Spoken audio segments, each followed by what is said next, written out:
I just finished testifying in front of the House Oversight Committee. I did it for two reasons. First, I love my country, including our Constitution. And America was built on the idea that no person is above the law, even presidents, especially presidents, and that we should all live under the same set of rules. This kind of democracy requires every person to play their part. And I hope that by being there today, we can bring ourselves just a little further away from the brink and back to being a country where we can disagree civilly and we can search for truth and justice, and that it outweighs the partisan urge to score points and create spectacle. The second reason I was there is that the girls and women whose lives Jeffrey Epstein destroyed deserve not just justice, but healing. They've been waiting too long for both.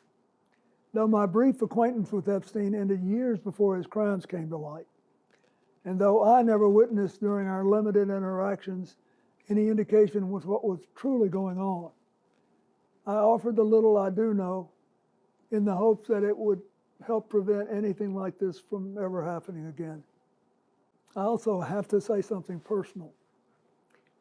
Republicans made Hillary testify yesterday, and she had nothing to do with Jeffrey Epstein, nothing. She has no memory of ever even meeting him. She neither traveled with him nor visited any of his properties. So whether 10 people or 10,000 people were subpoenaed, including her, was simply not right. So here's what I told the committee. First, I had no idea of the crimes Epstein was committing.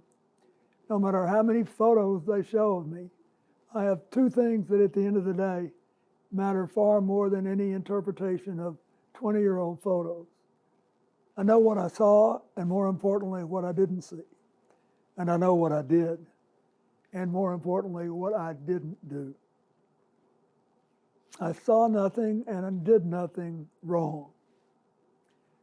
As someone who grew up in a home with domestic violence, not only would I not have flown on his plane if I had any inkling of what he was doing, I would have turned him in myself and led the call for justice for his crimes, not the sweetheart deal that we got.